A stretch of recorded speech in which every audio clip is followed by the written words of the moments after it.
Now at 6, Kia and Hyundai owners beware. Pittsburgh police warn of a rise in auto theft.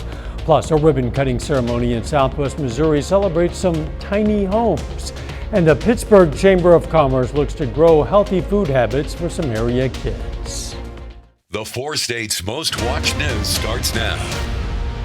Pittsburgh police warn Kia and Hyundai owners about a surge in vehicle thefts. 21 cars targeted since March. This is KOIM News. I'm Dow Quick. KOIM's Nellie Lopez spoke with the Deputy Chief of Investigations on the simple steps you can take to keep your car safe. We have had 13 Kias and or Hyundais stolen since March. We've had an additional 8 Kias or Hyundais that had the ignition damage where they were attempted to be stolen. Overall, vehicle thefts have dropped in recent years for Pittsburgh, but a specific trend is moving those numbers in the opposite direction. We've actually seen a trend downward in vehicle thefts, but unfortunately there's a nationwide trend going around where Hyundais and Kias have been stolen at a higher rate, and that's just now kind of hitting our area. Deputy Chief Nance say many of these cases are happening overnight and appear to target certain models. Investigators are leaning on flock cameras to track stolen vehicles. Recovery of stolen vehicles are one of the number one things that those license plate readers are used for. They have many other purposes to aid at law enforcement, but that's probably the main use. Recovery of vehicle has increased since we've gotten our license plate readers here. Not all vehicles are located here locally. They may leave our area and get recovered elsewhere. For owners worried their car could be a target, Chief Nance says start checking for software safety upgrades and tiny everyday habits. Any car owner, the number one thing is lock your vehicle, take your keys and your valuables out of the vehicle. Don't leave a vehicle occupied with the keys in it. Park inside of a garage if you have that available. Park under street light or have porch lighting that illuminates your area to make you less vulnerable. Park in a well-lit area if possible. Don't leave the keys in the car and always remember to lock it. In Pittsburgh, Nellie Lopez, KOAM News. Nance also wants to remind the public that if anyone sees anything suspicious, someone walking around trying to open car doors, for example, they should call the police department immediately. Let's check in with meteorologist Austin Stantz now for our first look at the weather. Yeah, thanks, Dow. We have some flooding concerns that are beginning to intensify just a bit as we've had a heavy dose of rainfall there. There goes my remote. I'm going to grab that really quick.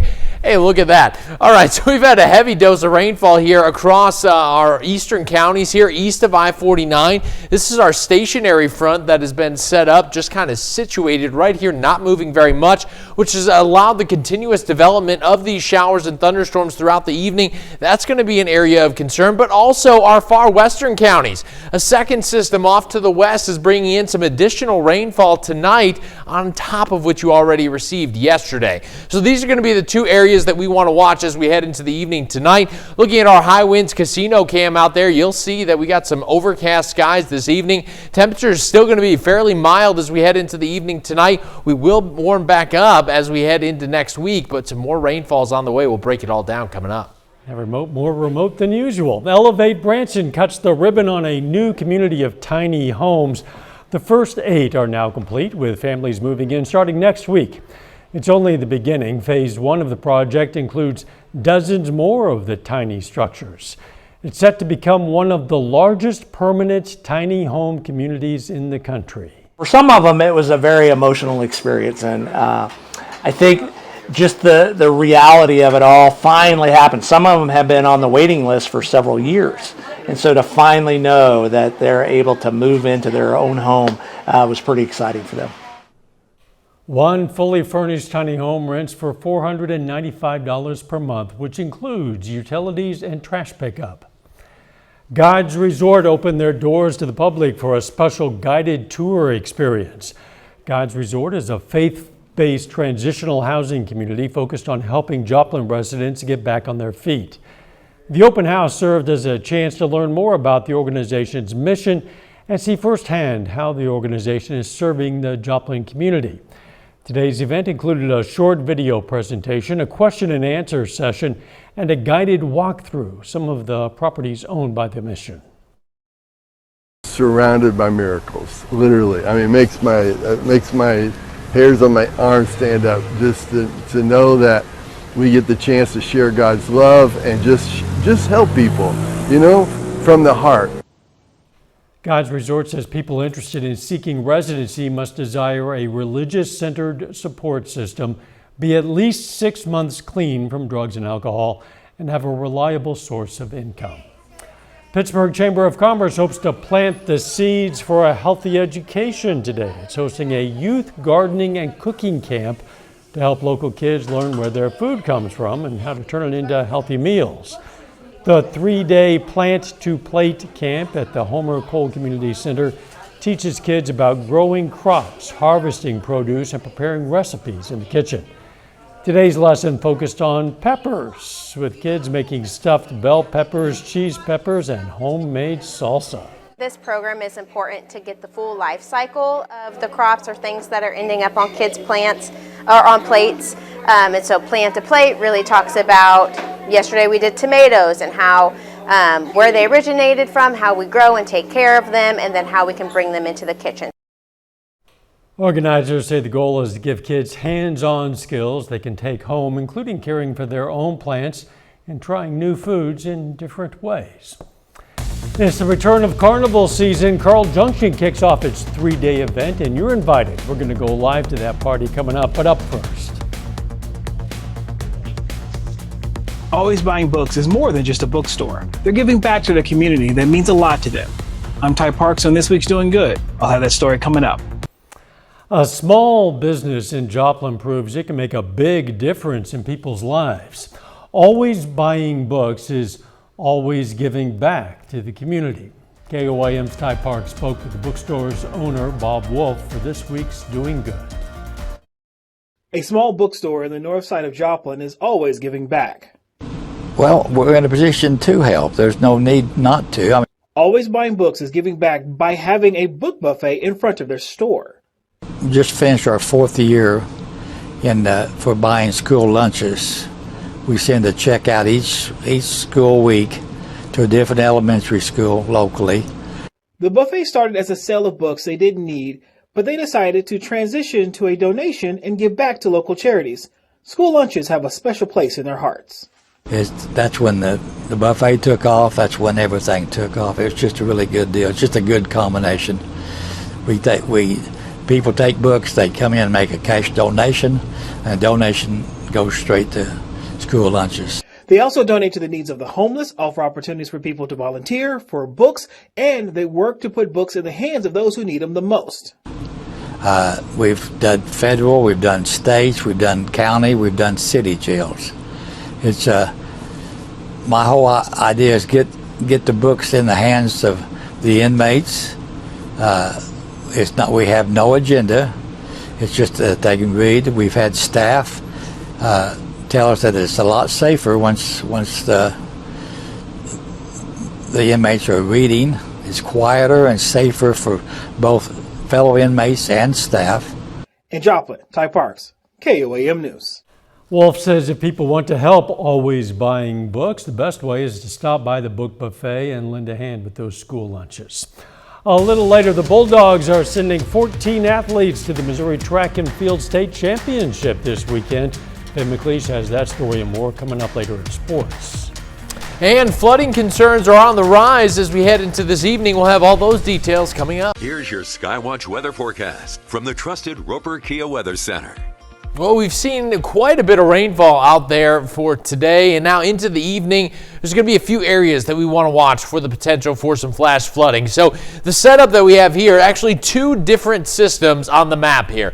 We have this stationary front here. This is going to be the cause of one system here where you have cold air, warm air kind of fighting over each other. That warm air, you'll notice it indicated by those red, the red there on the that's the warm front. And then the blue is the cold front there. That warm air just kind of continues to rise, and that continues that flow of warm, moist air rising into the atmosphere, allowing for the continuous development of these showers and thunderstorms. Now, off to the west here, we have a second low pressure system. Now, as that's circulating around here, you'll notice that we have additional showers and thunderstorms off to our west here in our far western counties. Areas like Chautauqua County already seeing a hefty amount of rainfall between yesterday and today, so that additional rainfall today leading to those flooding concerns. And then that area where we have that stationary front here, so areas like Lawrence and Dade County, also watching the potential for some flash flooding there. Take a look.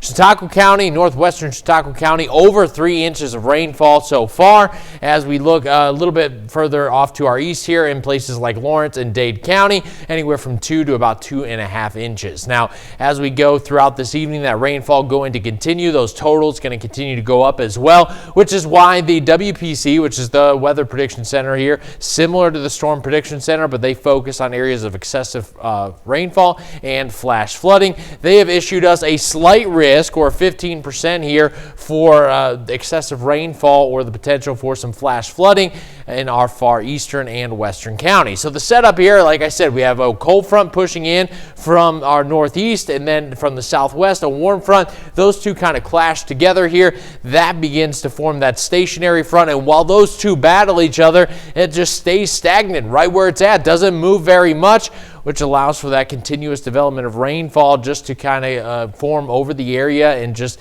provide heavy amounts of rainfall across the region. Now, as we make our way throughout this evening, temperatures are going to remain fairly mild out there for us tonight. Take a look. Nowata 79, Veneta 77, Parsons, you're at 76, Pittsburgh 72, same for Joplin, Mount Vernon sitting at 70 degrees. Our wind's going to continue out of the east here for a while longer, but we're also seeing those winds a little bit breezier today, anywhere from about 5 to about 15 miles per hour. Overnight tonight, we'll get down to 66 degrees, so pretty mild scattered showers for central portions of the region. Again, eastern counties here, going to see continuous amounts of rainfall. You look off to our west, a little bit more scattered, but still some heavy pockets of rain in there as well. Heading into Friday morning, temperatures going to be very mild out there for us. You're still going to want that umbrella as you head out the door tomorrow morning. But we'll take a look. Between what we have now and through Monday, we're going to pick up an additional half an inch to up to around 2 inches of rain. Taking a look at the next 10 days, rain chances stick around through the weekend. We start clearing up, though, into Sunday. Temperatures also back on the rise by the time we get into the end of the weekend, and then into next week, and a refreshing change there where we get some sunshine on the way. Yeah, turn off the rain switch and turn on the sun. Yeah, I put in a phone call. Please do. Hey, one sure sign of summer is the arrival of carnival season. This is a live look from the Carl Junction Carnival, which kicked off just a few minutes ago. You see the Ferris wheel turning there. Visitors can expect delicious food, games for all ages, and plenty of those carnival rides. Carnival is open tonight until 10. It's going to run through Saturday. Still ahead, the Missouri Southern softball squad takes the field for the opening round of the Women's College World Series. Plus, Carl Junction sends off 14 of its track and field athletes to the state championships. Ben McLeish has those stories and more for us up next in sports. The Missouri State Track and Field Championships are underway this weekend, and one local team is heading to Jefferson City with plenty of support behind them. 14 athletes from Carl Junction are making the trip to compete for a state title. Before hitting the road, the Bulldogs were sent off in style, surrounded by family, friends, and classmates cheering them on as they boarded the bus for the journey to state. It is a big group, and it's a real senior heavy group, so it's one that I've had for a lot of years, going back to my junior high days, and been very successful. We just broke a record last week, and they're right on the cusp. We really feel like everybody going has a chance to get on the podium, and so it's an exciting time. Today, the Missouri Southern softball squad begins its quest for another national title in the opening round of the Women's College World Series. And the Lions pick up the huge 5-3 win against the Glenville State Pioneers. And although the score doesn't indicate it, the duo of Kiki Pickens and Emily Davis threw a no-hitter. The Pioneers scored 1 run in the 5th on a wild pitch, and the Lions entered the 7th with a 4-run lead, but Glenville drew 4 walks and a hit by pitch to score 2 and put the tying run on second base, but Emily Davis came through, striking out the last 2 batters to finish off the no-hitter and the MSSU win. Taylor Knuckles came up big at the plate. She notched 2 hits and 3 ribbies, which gave Southern the early lead. The Lions will now play the winner of the McKendree North Georgia matchup tomorrow. Well, PSU's star baseball player Dagan Brewer adds yet another accolade to an incredible career in the Crimson and Gold. Brewer is named the Ron Lenz Player of the Year by the NCAA Division II Conference Commissioners Association. The senior outfielder put up video game-like numbers this season, setting all sorts of Pitt State single-season records. In just 2 years at Pitt State, the former Johnson County Community College player has made his mark on PSU, and beyond the individual accomplishments, he helped lead the team to some of their best seasons as a program. And there's even more good news out of Pittsburgh, especially for Gorillas football fans. Today, PSU announced plans for a new end zone facility at Carney Smith Stadium. The project, aimed at being finished for the 2027 season, would benefit fans, student athletes, and potential recruits. Well, the Oklahoma City Thunder are one win away from advancing to the NBA Finals for the second straight year. But tonight, the league-leading Thunder have a tough one, a road matchup against the regular season runner-ups, the San Antonio Spurs. After dropping the first game of the series, the Thunder have won 3 of the last 4. But Victor Wembanyama and company will be fighting for their lives to send the series back to OKC. The key to this one will be limiting the alien. When Wemby scores less than 30, the Thunder win. Tip-off for Game 6 is at 7:30. If the Thunder win it, they earn a date with the New York Knicks in the NBA Finals next Wednesday, June 3rd. Game 1 and 2 would be in Oklahoma City. That's always exciting for Oklahoma City fans, but how about Missouri Southern softball having one of its best seasons in program history, now just 2 wins away from advancing to the College World Series final. That's remarkable. And also that CJ track team, when they were going out to get on the bus, that looked like the Walk of Heroes from a movie or something. It's always great to see the community support. Absolutely. We'll be right back. Here's a look at what's coming up on KOAM News at 9 on Fox 14 tonight. Sarcoxy voices rise against a proposed data center development in southwest Missouri. Plus, the FBI unveils high-tech security plans for the FIFA World Cup games across America. And Main Street transforms into a carnival wonderland for Carl Junction families. Those stories, a lot more, of course, it's coming up tonight. KOAM News at 9 on Fox 14. Hey, don't forget you can be the first to know about the day's weather with the KOAM Skywatch weather app. You know you can get those severe weather updates sent straight to your phone. Best part is the price. It's absolutely free. You'll find it in the Apple App Store and the Google Play Store. Again, the KOAM Skywatch weather app. You're also keeping an eye on the sky for us. Yeah, we got a steady supply of rainfall on the way for the 4 states over the next several days. Flash flooding definitely a concern for portions of the community east of I-49 and our far western communities, as well as they see a secondary round of rain. You'll see temperatures rebound fairly well though as we head into the weekend, but I can only imagine with all this rainfall on the way, there's got to be affecting some sports in there as well.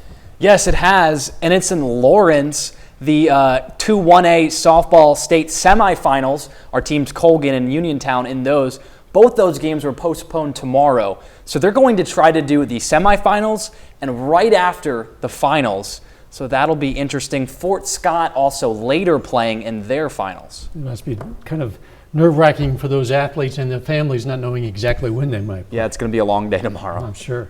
Thanks for joining us. We're going to see you right back here at 10. Let's make it a great evening.